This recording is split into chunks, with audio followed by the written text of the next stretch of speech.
Have you ever wondered why some nations seem to constantly struggle with political upheaval while others have systems that just kind of hum along quietly in the background? In today's Explainer, we're going to dive into the literal blueprints of power.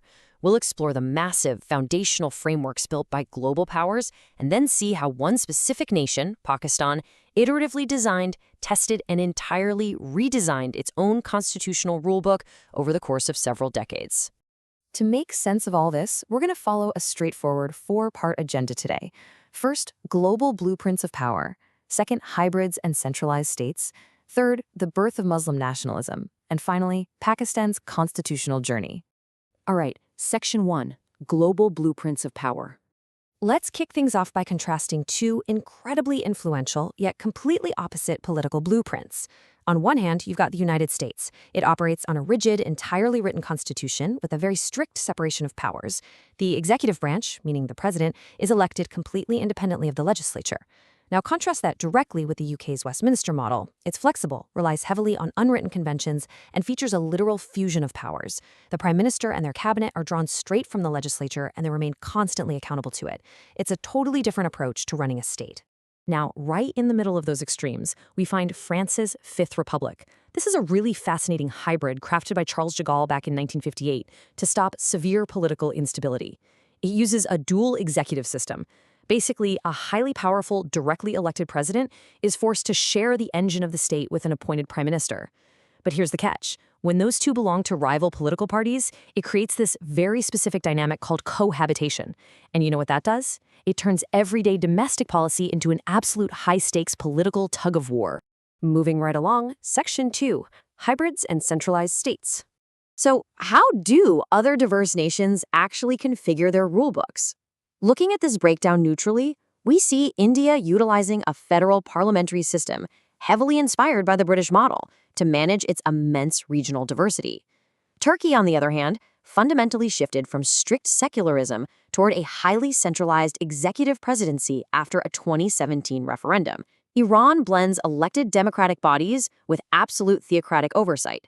And China operates as a totalitarian one-party state, structurally designed around absolute control by the Communist Party. Now, when we look at totalitarian systems like the former Soviet Union or modern-day China, the absolute guiding blueprint is a concept called democratic centralism. In this setup, the state constitution actually isn't the ultimate authority, the party is. The legislature and the courts aren't there to act as checks and balances. Instead, they're merely administrative instruments, specifically designed to rubber stamp and execute the decisions already made by the party's central leadership. To truly grasp how Iran's dual authority functions, consider this number, 12. That's it. Just 12 jurists make up the Guardian Council, 6 clerics appointed by the supreme leader, and 6 lay jurists appointed by the judiciary. This incredibly small council holds the ultimate power to vet political candidates and literally veto any legislation passed by the elected parliament. It's a perfect example of how a specific structural mechanism is used to secure theocratic sovereignty over democratic processes, ensuring all state actions conform to Islamic law. Okay, Section 3, the birth of Muslim nationalism. Let's pivot geographically to South Asia and see how a completely new type of blueprint was drafted. Muslim nationalism in the subcontinent definitely didn't happen overnight. It was a highly systematic evolution. Following the 1857 War of Independence, Muslims faced severe marginalization. As a survival strategy, Sir Syed Ahmed Khan launched the Aligarh movement in 1877, focusing purely on uplifting Muslims through Western education. By 1930, this cultural reawakening shifted into actual politics, with Allama Iqbal demanding a consolidated Muslim state. And finally, in 1940, Muhammad Ali Jinnah championed the Lahore Resolution, officially demanding a formal, completely separate nation-state. The real philosophical architect behind this massive geopolitical shift was Allama Muhammad Iqbal. He introduced the concept of the millet. Think about how radical this was at the time. Iqbal completely rejected the traditional Western blueprint that insists a nation is just defined by lines on a map. Instead, he argued that a nation could be based purely on the unifying force of faith. He literally shifted the foundation of statehood from shared geography to shared religious identity. And this brilliant quote from the primary political strategist of the movement, Jinnah, really hits the nail on the head. It perfectly encapsulates the two-nation theory that served as the ideological foundation for Pakistan. He realized that the cultural differences between Hindus and Muslims were just way too vast to be bridged within a single post-colonial democratic framework. By articulating these stark differences in culture, law, and history, Jinnah successfully transformed a philosophical concept into a pragmatic mass political movement that ultimately redrew the map of the world. And finally, Section 4, Pakistan's constitutional journey. So once independence was actually achieved, Pakistan began decades of iterative and honestly pretty turbulent experimentation to find a system that actually worked on the ground. The first constitution in 1956 adopted a parliamentary model, but it collapsed due to instability. In 1962, military leader Ayub Khan swung the pendulum completely the other way, introducing a highly centralized presidential system.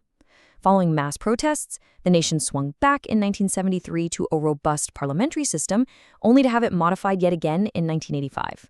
It is a classic textbook case study of a nation trying on different global blueprints to see what fits its unique internal dynamics. Out of all those, the 1973 blueprint, drafted under Zulfikar Ali Bhutto, ended up being the most resilient. Why? Well, first off, it held immense legitimacy because it was unanimously adopted. Second, it cleverly balanced federal representation with provincial autonomy by creating a bicameral legislature, giving the provinces an equal voice in the Senate. And finally, it firmly integrated the state's ideological roots by including strong Islamic provisions. It successfully balanced the center and the provinces, as well as religion and state. However, we have to note impartially that this stable blueprint was soon altered. Under the military regime of Zia-ul-Haq, the 1985 Eighth Amendment was introduced. This effectively injected centralized presidential powers right back into the parliamentary framework. By granting an unelected president the discretionary power to dissolve the elected National Assembly, it severely destabilized the system. For a whole decade, elected governments were repeatedly dismissed. It really proves just how much a single mechanical tweak can alter a country's entire trajectory. Looking at the big picture here, from the rigid checks of the US to the centralized models of China and Iran, all the way to Pakistan's highly unique, iterative journey to balance federalism with its own ideology, it leaves us with a really vital question to ponder. A constitution is ultimately just a machine, and machines need upgrading. As modern societies face unprecedented technological and social shifts, how will these blueprints of power continue to adapt? Will we see more centralization for the sake of efficiency, or more decentralization for the sake of representation? Thank you so much for exploring the mechanics of statecraft in this explainer. Keep questioning the frameworks around you, and we'll see you in the next one.